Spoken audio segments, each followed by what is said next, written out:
Welcome to Body Innovations. This is our core series, Program 1, and you can do this program and actually follow along with it. So today we're here with Kelly, who's going to show the advanced program, and Gina, who's going to show the beginner versions of each of these exercises. So we're going to step back. As I step back here, I'm going to start the program with lower abdominal number 1 and 2. So I want you to lie on your mat, bend the knees, and find your neutral position through your spine. Now when you're looking for that neutral position, I want you to engage through your abdominals, and I'm going to start with Gina, and with her version of the beginner version, I want you to raise one leg up into a knee float position, maintaining your neutral and not letting your low back actually arch. So as she lowers that leg down, she's maintaining her neutral, and then she's going to alternate with that leg and bringing it back up.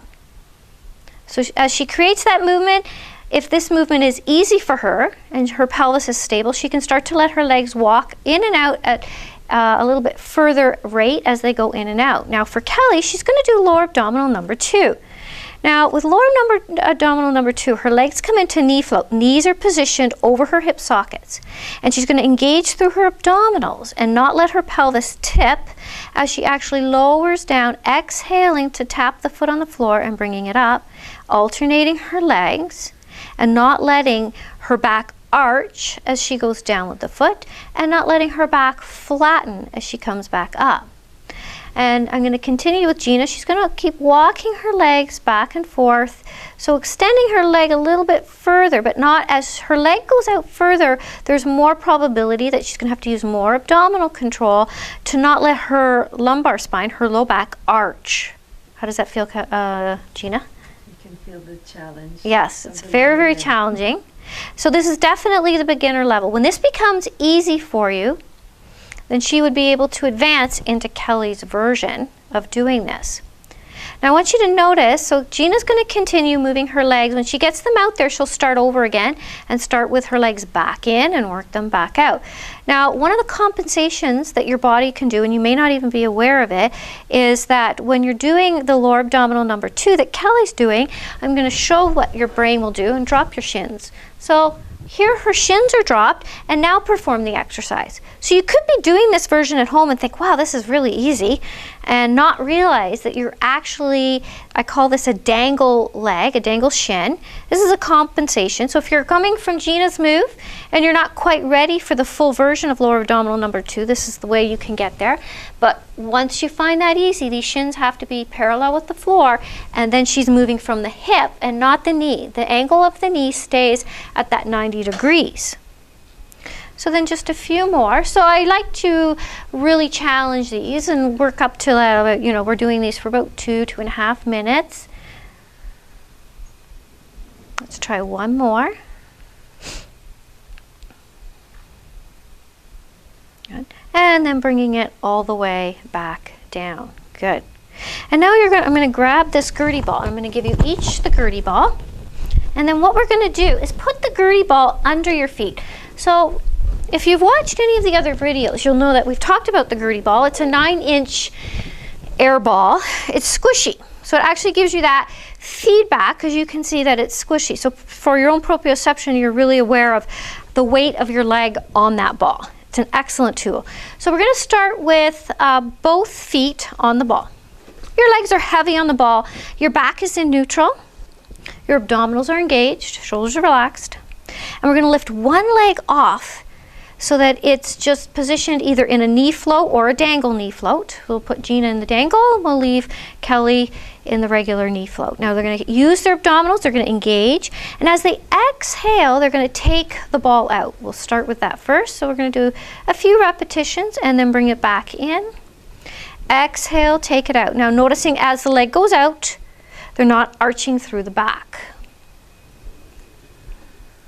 And then bring it back in. Let's switch to your other leg. So we're just warming them up a little bit. We'll try 3 on this side before we really get into the modified and the advanced version of that particular exercise. Good. One more.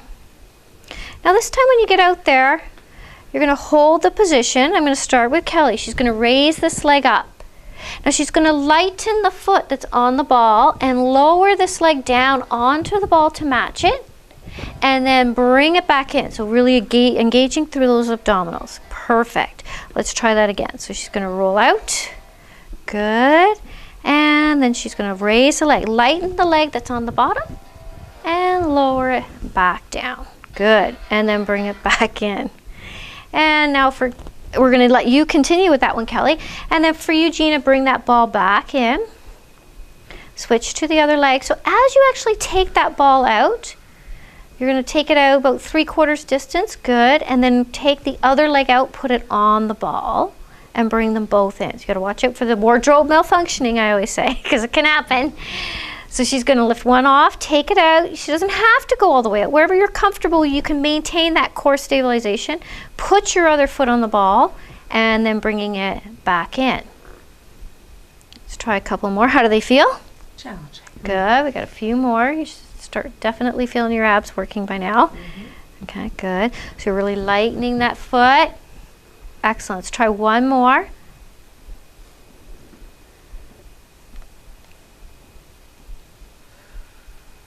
Good. And then bringing it back in. Perfect. So now we're going to let go of the Gertie ball and we're going to grab the stability ball. So what you're going to do, let's put that down. We're going to come to sit on the stability ball. And for today, I'm actually going to add into the exercise a 2-pound medicine ball. So if you don't have one of these at home, that's fine. You could just place your hands behind the head. But with this position on the ball, we're going to roll, take your ball, or make sure you're at the back of your mat to begin with. And then we're going to walk you out. So you're going to roll out so that your whole spine is on the ball. So I want tailbone to head, and we're going to place that 2-pound ball behind the neck. So the ball is behind the neck, and then extend over the ball.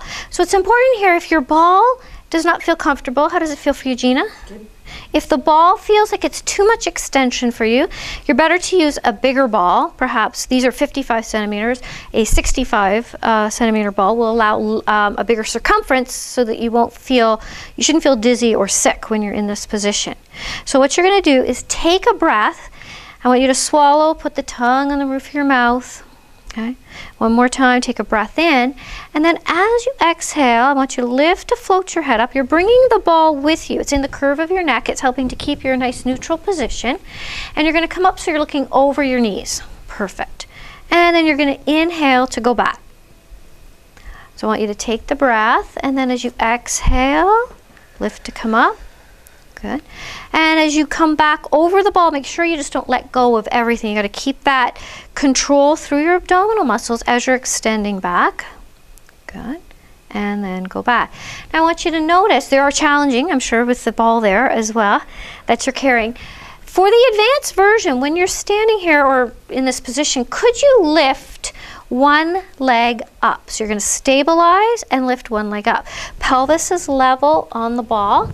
And for Gina, in the beginner version, you just raise one heel up. So you're really trying to keep, the toes can stay on the ground, but I'm really putting the work into one side. So I'm flowing that energy down into that one leg, and you're going to feel like it's a lot of work.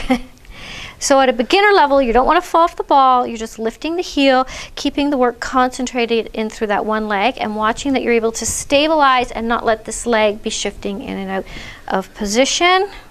How are they feeling? Can you get one more in there? So. Okay, one more.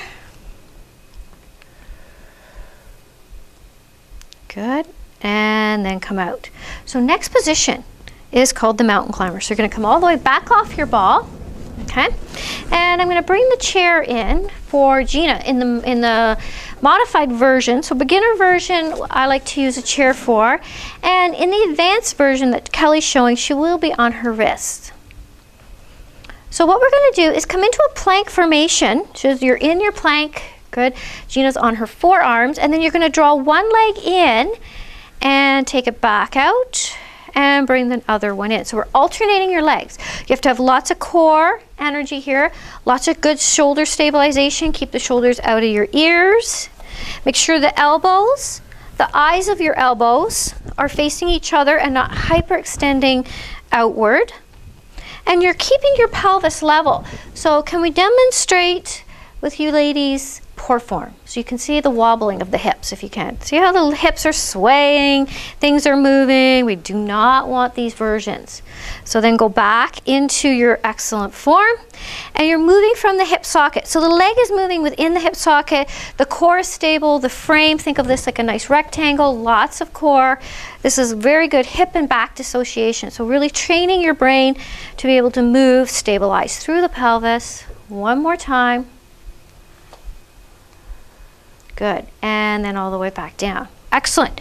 So now we're coming back and we're going to grab the Gertie ball again. So you're going to grab your Gertie ball and we're going to put the Gertie ball underneath your shoulder blades. Positioning is important when you're using this particular exercise. I want it between the shoulder blades and it's not under your neck. So you have to actually know where your shoulder blades are to do this exercise. So your hands go gently behind your head. Head is supported. And the first part of this, your knees are bent. Just look back. And I want you to notice there is an extension here that happens through your ribs. And then as you exhale, come back up. So you're looking toward your knees. If for any reason you can't, we'll continue with that for a second. If you can't have any flexion in your body due to osteoporosis, stop in a neutral position and avoid the extreme. So you can still work a little from the extension and into neutral, but you can avoid that extra percentage of coming into flexion and still work the abdominal muscles. Now when you come up, you're going to pause here. You're stabilizing. Can you lift your feet? So for Kelly first, both feet will come off. Good. And then extend one leg out. Bring it in. And then come back all the way down and take it back. And we're going to continue with that version for Kelly, and she's going to alternate her legs. And then for Gina, as she comes up, she's going to lift one foot off. Good. Extend it out. So she's got one foot grounded on the floor. She's stabilizing her pelvis and then bringing it back in. Good. And down. And for when you're doing the advanced version, you could choose to do one leg, then the other leg, and then go back into the extension. Totally up to you. I'm happy with either. As long as you're using good form and you feel the actual work of the abdominals working for you, you should be in perfect form when you're doing it. How do they feel, ladies? Good. Good. Let's try one more. Each leg. Good. Excellent. And then lowering back down. So our last exercise, now we're going to come into a side plank. So we're actually going to get rid of that Gertie ball and put it off to the side. And Kelly will show this advanced version. She's going to have a long leg. And today we're going to choose to have the feet stacked. Okay, and Gina is showing the bent knee and hip version. So from here, they're going to engage through abdominals. They're going to draw down through that shoulder that's on the ground. And they're going to use their abdominals and lift the hip off. Good. And bring it back down. And then exhale, lift it off and lower back down. When I'm beginning the exercise and it's new for you, I prefer for you to come in and out of that motion. It's harder to stay up there and linger it. You will start to sag. Really notice you're lifting that bottom hip up. You should feel lots of abdominal work there, lots of shoulder work as well. Watch that your shoulder, the one that's on the ground, is not pulling forward. Think of it, that arm is going back into that socket. Last one. And coming down. Now let's switch to the opposite side. So you're just going to go to the other side of the mat. We'll try it on this side, just to make you even. Okay. So you have to respect your shoulders here. So as you engage through the abdominal muscles, you're going to lift up. Notice how the shoulder feels. Each side of your body is different. This side could be more difficult than your other side. And lowering down, and then coming back up. Good. And the lift. Good. Head is in position with the spine. You guys look awesome. Good. We got two more. How are they feeling? Good work. Good. And last one. Perfect. Excellent. Well, that is the end of the Core Series Program 1. Thanks for joining us, and we'll see you soon.